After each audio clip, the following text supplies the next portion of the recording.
Hi friends, welcome back to Try English. My name is Ashok Bitragunta.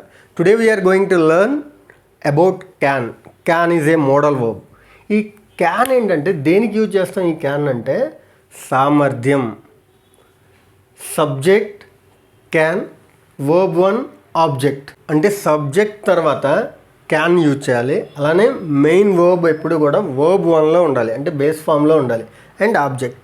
So ఈ can ఎందుకు use చేస్తామంటే ability గురించి చెప్పటానికి, అంటే మన ఎబిలిటీ సామర్థ్యం ఉంటుంది కదా, ఎబిలిటీ, స్కిల్, కెపాసిటీ, వీటన్నిటి గురించి చెప్పడానికి కూడా క్యాన్ని యూజ్ చేస్తాం. అలానే రిక్వెస్టింగ్, ఏదైనా రిక్వెస్ట్గా అడగటానికి, ఓకే, అలాంటి వాటన్నిటికి కూడా క్యాన్ యూజ్ చేస్తాం. అలానే పర్మిషన్ తీసుకోవటానికి కావచ్చు, లేకుంటే పర్మిషన్ ఇవ్వటానికి కూడా మనం క్యాన్ని యూజ్ చేస్తాం.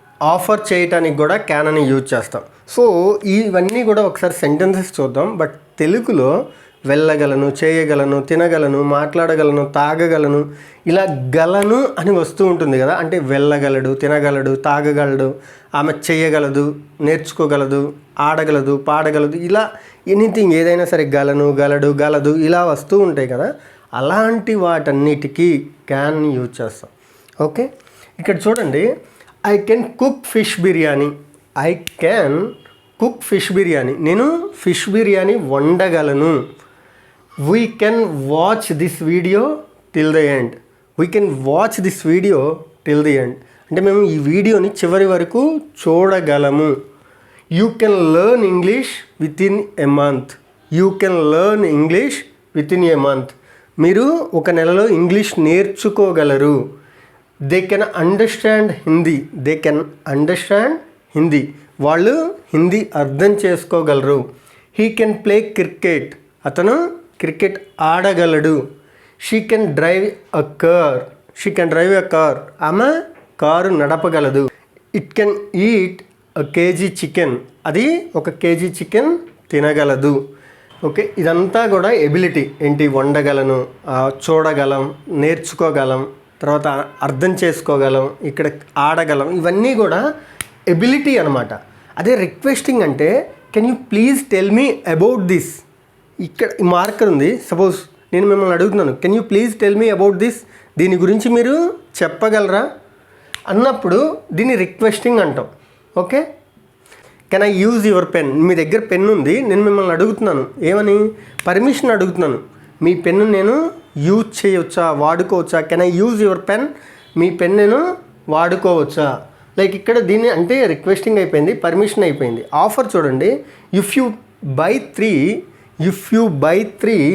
You can get more 1. మీరు 3 కొంటే 1 ఫ్రీగా పొందవచ్చు. అంటే మనం షాపింగ్ మాల్స్కి వాటికి వెళ్ళినప్పుడు వాళ్ళు పెడుతూ ఉంటారు కదా, 3 కొంటే 1 ఫ్రీ, లేకుంటే 2 కొంటే 1 ఫ్రీ. అలాంటి వాటన్నిటికీ మనం ఈ ఆఫర్ కింద కన్సిడర్ చేస్తాం. ఇక్కడ ఇంకా ఆఫర్ అంటే ఏంటంటే యూ కెన్ సిట్ దేర్, మీరు అక్కడ కూర్చోవచ్చు. You can drink, you can eat, అంటే మనం కూర్చొని భోజనం చేస్తూ ఉంటాం. యూ కెన్ ఈట్, మీరు తినండి, మీరు తినొచ్చు. యూ కెన్ రీడ్, మీరు చదవచ్చు. అక్కడ బుక్స్ ఉన్నాయి అంటే అతను మొహమాట పడదు. You can read that book. You can use, మీరు యూజ్ చేసుకోవచ్చు. ఇలాంటి వాటన్నిటిని కూడా ఆఫర్ కింద కన్సిడర్ చేయదు. ఇక్కడ వరకు ఓకే. బట్ మనం చెప్పుకున్నట్టు ప్రతి సెంటెన్స్కి కూడా పాజిటివ్, నెగిటివ్, ఇంటరాగేటివ్, నెగిటివ్ ఉంటాయి. సో అలానే ఇక్కడ కూడా you can learn English. You can learn English, మీరు ఇంగ్లీష్ నేర్చుకోగలరు. యూ కెనాట్ లెర్న్ ఇంగ్లీష్, మీరు ఇంగ్లీష్ నేర్చుకోలేరు. ఇక్కడ చూడండి, నేర్చుకోగలరు, నేర్చుకోలేరు, నేర్చుకోగలగలేరు కాదు, నేర్చుకోలేరు. జస్ట్ మనం అంటే నార్మల్ తెలుగు మాట్లాడినట్టే మాట్లాడుకున్నాం. Okay, you can't learn English, మీరు ఇంగ్లీష్ నేర్చుకోలేరు. Can you learn English, can you learn English, మీరు ఇంగ్లీష్ నేర్చుకోగలరా? ఎప్పుడైనా మనం క్వశ్చన్ అడిగేటప్పుడు కెన్ అని ముందుంచాలి. కెన్ యూ కమ్, మీరు రాగలరా? కెన్ యూ ఈట్, మీరు తినగలరా? కెన్ యూ డ్రింక్, మీరు తాగగలరా? కెన్ యూ సింగ్, మీరు పాడగలరా? కెన్ యూ ఆస్క్, మీరు అడగగలరా? కెన్ యూ కంప్లీట్, మీరు కంప్లీట్ చేయగలరా? ఇలా ఏదైనా సరే చేయగలరా, వెళ్ళగలరా, తినగలరా అని అడగటానికి కూడా కెన్ అని యూజ్ చేస్తాం. క్వశ్చన్లో ఎప్పుడు కూడా కెన్ అనేది ముందుండాలి. ఇది మోడల్ వర్బ్, దీన్ని హెల్పింగ్ వర్బ్గా కూడా చెప్పొచ్చు. Okay, can't you learn English, మీరు ఇంగ్లీష్ నేర్చుకోలేరా? కెన్ యూ లెర్న్ ఇంగ్లీష్ అంటే మీరు ఇంగ్లీష్ నేర్చుకోగలరా? కాంట్ యూ లెర్న్ ఇంగ్లీష్ అంటే మీరు ఇంగ్లీష్ నేర్చుకోలేరా? ఇక్కడ ఫైనల్లీ ఒకటి గుర్తుపెట్టుకోండి, అంటే వెళ్ళగలను, తినగలను వీటికే కాకుండా సపోజ్ నేను ఇప్పుడు ఇక్కడ ఒక అతను ఉన్నారు, నేను ఇక్కడ కూర్చొని ఉన్నాను అనుకోండి, యూ కెన్ గో అంటే ఏంటి అర్థం? మీరు వెళ్ళొచ్చు అని. యూ కెన్ గో అంటే మీరు వెళ్ళొచ్చు అని. అదే నేను అడిగాను అనుకోండి, కెన్ ఐ గో అంటే నేను వెళ్ళొచ్చా. సో వెళ్ళగలను, తినగలను అనే కాకుండా కొన్ని సందర్భాల్లో ఏంటంటే వెళ్ళొచ్చా, రావచ్చా, తినొచ్చా, తాగొచ్చా, మాట్లాడొచ్చా, యూజ్ చేయొచ్చా, ఇలాంటి వాటికి కూడా can I read your book, నేను మీ పుస్తకం చదవచ్చా. కెన్ ఐ డ్రింక్ వాటర్, నేను వాటర్ తాగొచ్చా. Can I speak English, can I speak to you, నేను మీతో మాట్లాడొచ్చా. Can I come with you, నేను మీతో రావచ్చా. ఇలా కూడా వాడచ్చు. సో నాకు తెలిసి క్యాన్ గురించి మీకు క్లియర్గా అర్థమైంది అనుకుంటున్నాను.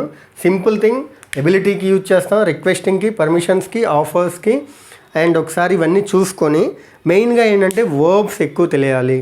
మీకు ఎన్ని వర్బ్స్ వస్తే అంత బాగా యూజ్ చేయొచ్చు. వర్బ్స్ అంటే ఏవేవో అవసరం లేదు, డైలీ మీరు ఏవైతే చేస్తారో వాటిని యూజ్ చేస్తూ ప్రాక్టీస్ చేయండి. ఒక పేపర్లో రాసుకొని ప్రాక్టీస్ చేయండి, ఈజీగా వస్తుంది. ప్రతి సెంటెన్సెస్కి కూడా 4 ఉంటాయి. I can cook fish biryani, I can't cook fish biryani. Can I cook fish biryani, can I cook fish biryani, can't I cook fish biryani. అలానే ఇక్కడ చూడండి, you can learn English within a month, you can't learn English within a month. Can you learn English within a month, can't you learn English within a month. So same way ఇలా మీరు practice చేయండి, automatically you can speak good English within a month. Thank you very much friends. Will meet in the next class. Until then, bye by.